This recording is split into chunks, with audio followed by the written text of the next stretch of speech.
Ladies and gentlemen, the President of the United States of America and Mrs. Nixon, Mr. and Mrs. David Eisenhower, Mr. and Mrs. Edward Cox.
Thank you.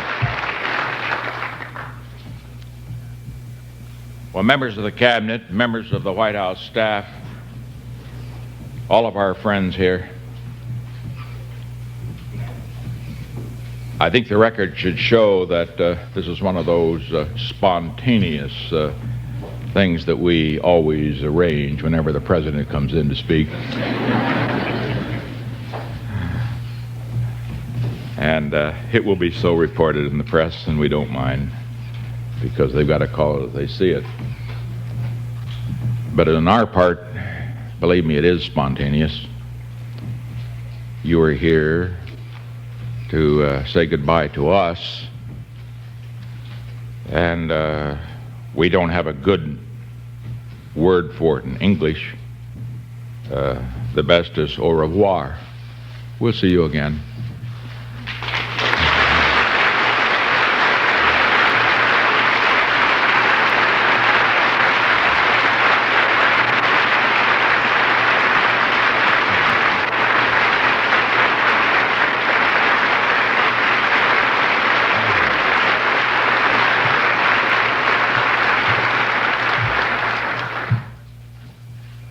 just met with the members of the White House staff, you know, those that serve here in the White House, day in and day out.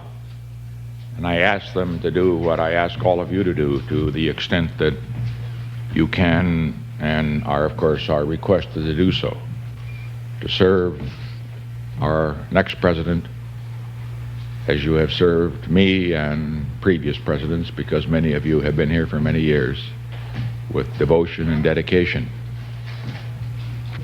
Because this office, great as it is, can only be as great as the men and women who work for and with the president. This house, for example, I was thinking of it as we walked down this hall, and I was comparing it to some of the great houses of the world that I've been in. This isn't the biggest house. Many are, and most, and even smaller countries are much bigger. This isn't the finest house. Many in Europe particularly, and in China, Asia, have paintings of great, great value, things that we just don't have here, and probably will never have until we are 1,000 years old or older. But this is the best house. It's the best house because it has something far more important than numbers of people who serve, far more important than numbers of rooms or how big it is, far more important than numbers of magnificent pieces of art. This house has a great heart, and that heart comes from those who serve. I was rather sorry they didn't come down. We said goodbye to them upstairs. But they're really great. And I recall after so many times I've made speeches, they've been some of them pretty tough. You'd always come back, or after a hard day, and my days usually have run rather long, I'd always get a lift from them, because I might be a little down, but they always smiled. And so it is with you. I look around here and I see so many in this staff that, you know, I should have been by your offices and shaken hands, and I'd love to have talked to you and found out how to run the world. Everybody wants to tell the president what to do. And boy, he needs to be told many times, but I just haven't had the time. But I want you to know that each and every one of you, I know, is indispensable to this government. I'm proud of this cabinet. I'm proud of all the members who have served in our cabinet. I'm proud of our sub-cabinet. I'm proud of our White House staff. As I pointed out last night, sure, we've done some things wrong in this administration. And the top man always takes the responsibility, and I've never ducked it. But I want to say one thing we can be proud of. 5.5 years. No man or no woman came into this administration and left it with more of this world's goods than when he came in. No man or no woman ever profited at the public expense or the till till. That tells something about you. Mistakes, yes, but for personal gain, never.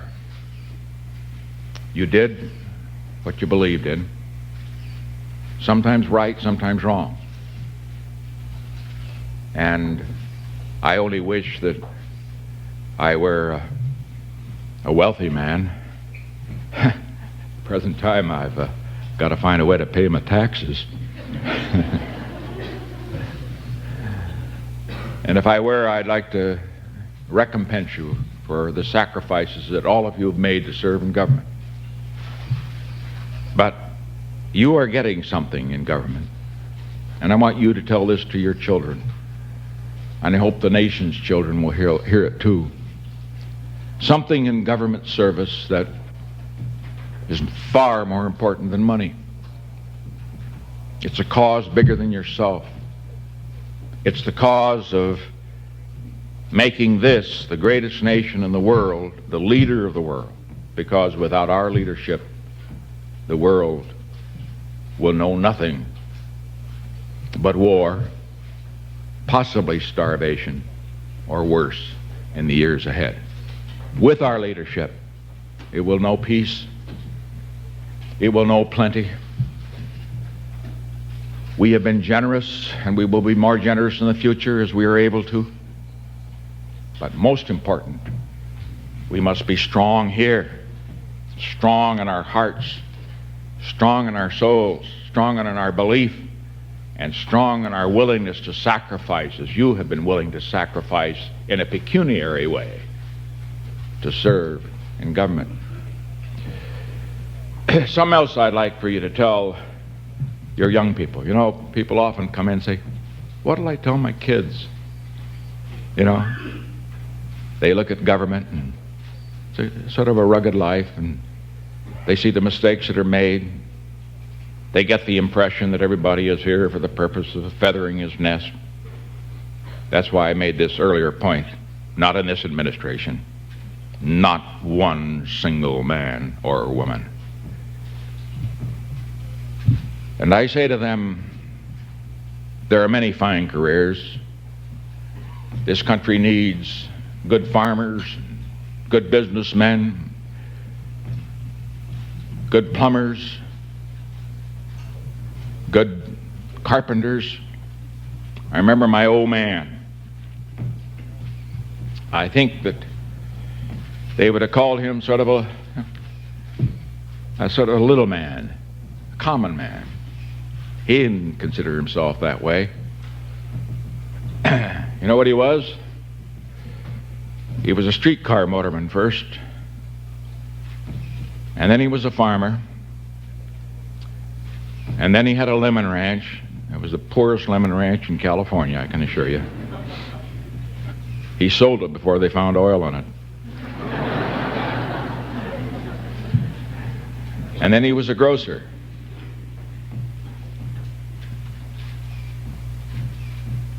But he was a great man. Because he did his job. And every job counts, up to the hilt, regardless of what happened. Nobody will ever write a book, probably, about my mother. Well, I guess all of you would say this about your mother. My mother was a saint.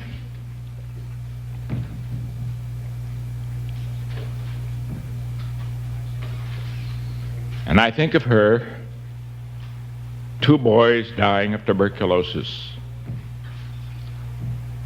nursing 4 others in order that she could take care of my older brother for 3 years in Arizona, and seeing each of them die. And when they died, it was like one of her own. Yes, she will have no books written about her.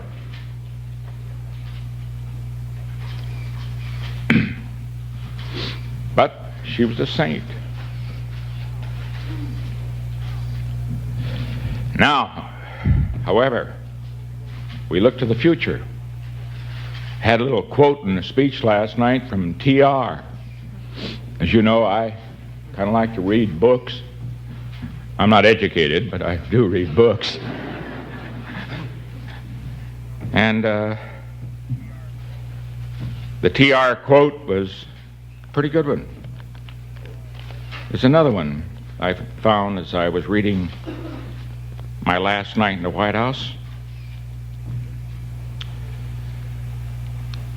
And this quote is about a young man. He was a young lawyer in New York. He'd married a beautiful girl, and they had a lovely daughter. And then suddenly, she died. And this is what he wrote.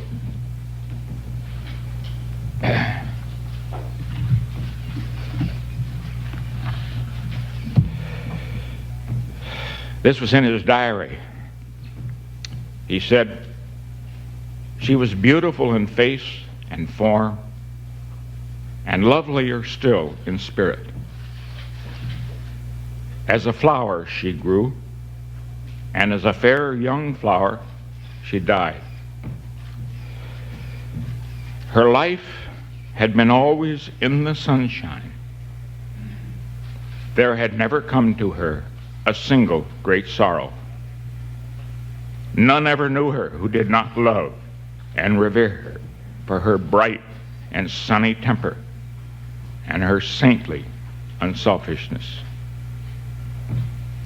Fair, pure, and joyous as a maiden,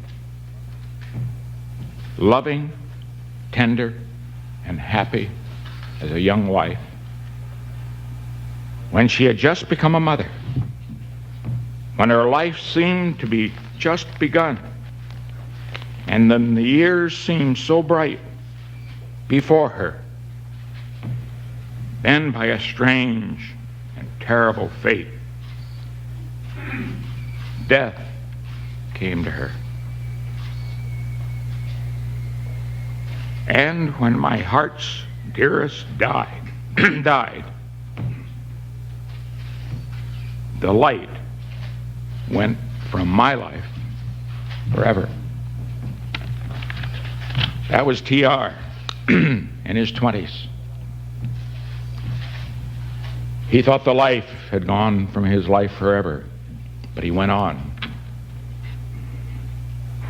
And he not only became president, but as an ex-president, he served his country always in the arena, tempestuous, strong, sometimes wrong, sometimes right, but he was a man. And as I leave, let me say,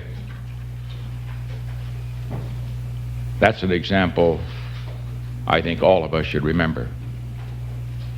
We think sometimes when things happen that don't go the right way, we think that when you don't pass the bar exam the first time, I happened to, but I was just lucky. I mean, my writing was so poor, the bar examiner said, "We just got to let the guy through." We think that when someone dear to us dies, we think that when we lose an election, we think that when we suffer a defeat, that all is ended. We think, as T.R. said, that the light had left his life forever. Not true. It's only a beginning, always. The young must know it. The old must know it. It must always sustain us, because the greatness comes not when things go always good for you, but the greatness comes, and you're really tested, when you take some knocks, some disappointments, when sadness comes. Because only if you've been in the deepest valley can you ever know how magnificent it is to be on the highest mountain. And so I say to you on this occasion, we leave proud of the people who have stood by us and worked for us and served this country. We want you to be proud of what you've done.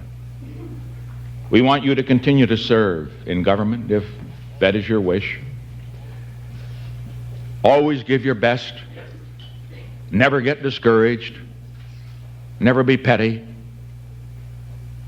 Always remember Others may hate you, but those who hate you don't win unless you hate them. And then you destroy yourself. And so we leave with high hopes, in good spirit, and with deep humility, and with very much gratefulness in our hearts. I can only say to each and every one of you, we come from many faiths. We pray perhaps to different gods, but really the same God in a sense.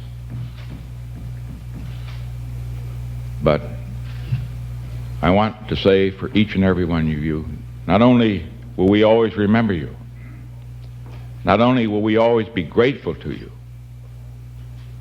but always you will be in our hearts and you will be in our prayers. Thank you very much.